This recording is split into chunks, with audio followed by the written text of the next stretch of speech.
జై శ్రీకృష్ణ. శ్రీమాత్రే నమః. ఓం నమ శివాయ. అందరికీ నమస్కారం అండి.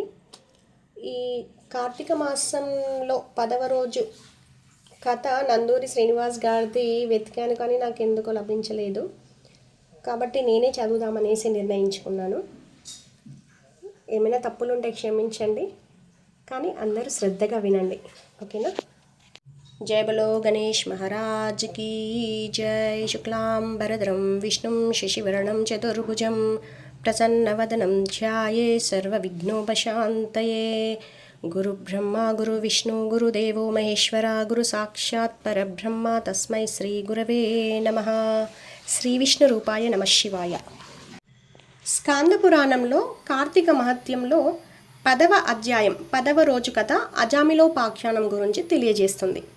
జనక మహారాజు వశిష్ఠ మహర్షిని ఇలా అడుగుతున్నాడు: అజామిలుడు ఎవరు? అతను చేసిన పాపాలేమిటి? యమభటులు అతన్ని తీసుకొని పోవటానికి వచ్చి ఉత్త చేతులతో వెళ్ళాడు ఎందుకు? అతడు విష్ణు సాయుధ్యాన్ని ఎలా పొందాడు అని అడగగా వశిష్ఠ మహర్షి ఇలా చెప్తున్నారు: అజామిలుడు అతడు మరణించాక యమభటులు అతన్ని తీసుకొని వెళ్ళడానికి వస్తారు. కానీ ఆ టైంలో విష్ణుదూతలు వచ్చి అతన్ని తీసుకొని విష్ణులోకానికి వెళ్తారు. ఉత్త చేతులతో వెళ్ళిన యమభటులు యముడికి ఇదంతా చెప్పగా యముడు అతని జ్ఞాన దృష్టితో చూసి దురాత్ముడైన ఆ అజామిలుడు మరణకాలంలో హరినామస్మరణ చేయటం వలన అతన్ని విష్ణుదూతలు తీసుకుని వెళ్ళారని అతను తెలుసుకుంటాడు. వశిష్ఠ మహర్షి అజామిలుని పూర్వజన్మ వృత్తాంతం చెబుతున్నాడు. అజామిలుడు ఒక బ్రాహ్మణుడు. ఎప్పుడు అజామిలుడు కాకముందు అతని పూర్వజన్మలో అతడు ఒక బ్రాహ్మణుడు.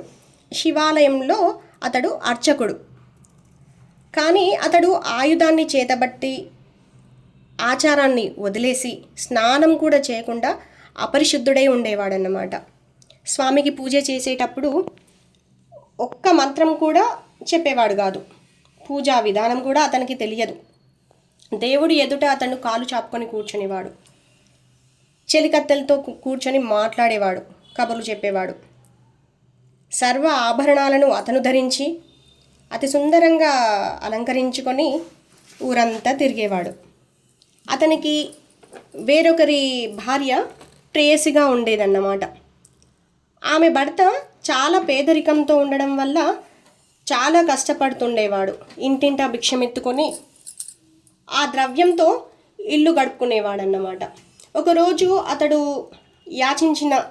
అతను తీసుకువచ్చిన బియ్యం, కూరగాయలు, పప్పులు అతని భార్యకిచ్చి, నాకు బాగా ఆకలి వేస్తుంది, తొందరగా వంట చేయమని చెప్పి ప్రస్తుతానికైతే నాకు త్రాగటానికి నీళ్ళు ఇవ్వమని అంటాడు.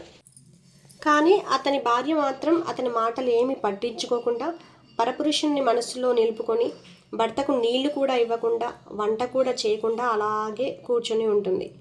ఆమెను చూసిన ఆమె భర్త ఆమె గర్జించి ఒక దెబ్బ వేశాడు. ఆ ఒక్క దెబ్బ తినగానే ఆమె తిరిగి అతన్ని 4 దెబ్బలు వేస్తుంది. ఆమె దెబ్బలు తాళలేక అతడు ఆమెను వదిలి ఆ ఇల్లు వదిలి పొరుగు ఊరికి వెళ్తాడు.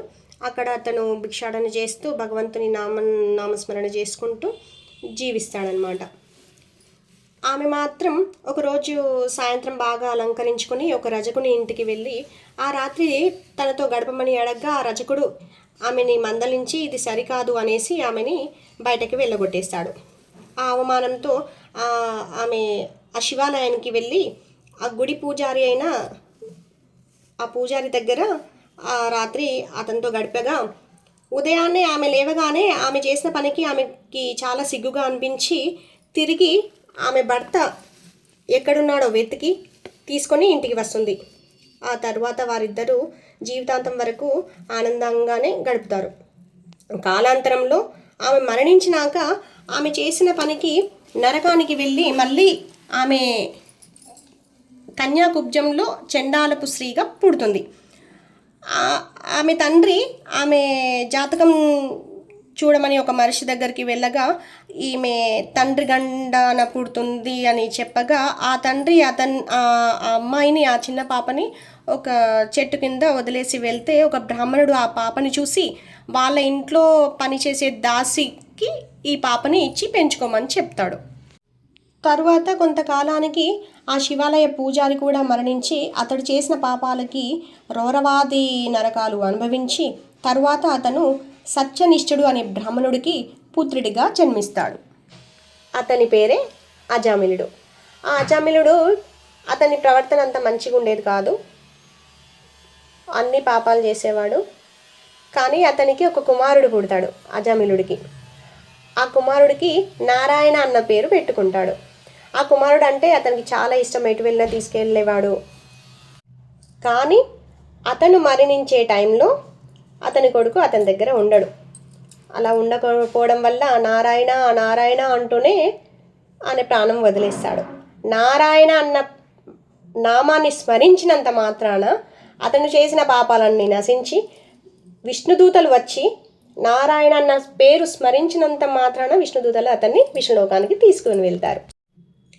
ఎవరి నాలుక హరినామాన్ని పలుకదో, ఎవరి మనసు హరినందు నిలపదో, ఎవరి చెవులు హరి కథలను వినదో వారు పాపాలను మూట కట్టుకుంటారని, హరిని స్మరించే వాళ్ళు ముక్తిని పొందుతారని ఇందులో సందేహం లేదని, మరియు కార్తీక మాసమందు చేసిన ఏ చిన్నపాటి పుణ్యమైనా ఏ చిన్నపాటి ధర్మమైనా కూడా పాపాలని నశింపజేస్తుందని, కార్తీక మాసంలో ధర్మం ఆచరించని వాడు నరకాన్ని పొందుతాడని ఇది నిశ్చయమని, ఈ పాపాలు నశింపజేసిన అజామిలుని కథ విన్నవారికి సమస్త పాతకాలు నశించి మోక్షాన్ని పొందుతారని, ఈ కథ వినిపించిన వారు మరియు విన్నవారు కూడా వైకుంఠమునందు విష్ణువుతో కలిసి సుఖిస్తారని వశిష్ఠ మహర్షి తెలియజేశారు. సర్వం శ్రీ కార్తీక దామోదరార్పితమస్తు. శ్రీమాత్రే నమః.